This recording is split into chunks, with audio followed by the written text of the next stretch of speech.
All right, we're going to show you how to properly enter a Qolsys branded carbon monoxide sensor into your system. Make sure that you're already to this screen. However, if you are not a Security All-Star customer, your dealer or administrator codes may vary. If you are a customer of Security All-Star, your code to program and have all the features and functions is 2222, which I have already entered to unlock the screen on our demo panel.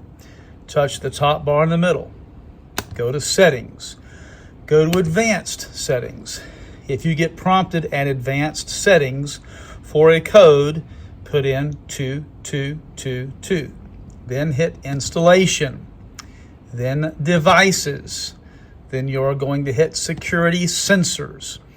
I highly recommend that you auto-learn. Every time we add sensors, one or two of them occasionally will have issues. Auto-learn tends to be the best. However, before you hit auto-learn, please refer to some of our other videos. Make sure that you go through the house and you cover up all of your motion sensors or anything that can be accidentally tripped while you are in this process.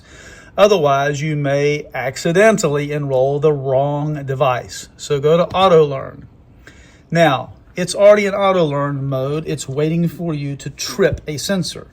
In this case, we are going to show you how to put the battery in the carbon monoxide sensor and trip the sensor.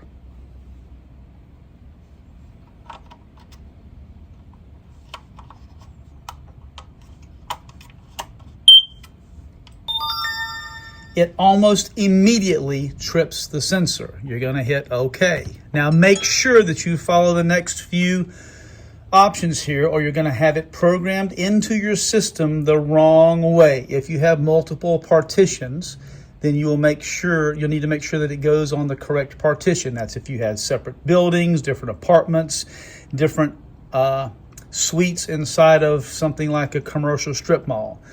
If you'll see, this automatically pops up here as a door window sensor. It is not. Hit the drop down menu. You are going to obviously go find CO detector right there, CO detector. Then you can name it whatever you want to name it to, okay? Once it's in there, you can just hit add new. Added successfully. And it's saved. Now you're still in programming mode at this point. If you do not exit programming mode, it will still be looking for devices. All you have to do is simply hit back or home. I usually hit home, and then you're out of programming. It's that simple to add a carbon monoxide sensor into your Qolsys 2, Qolsys 2 Plus panel, IQHub, or if you get the full-blown, the IQ4 panel. I sincerely hope this helps.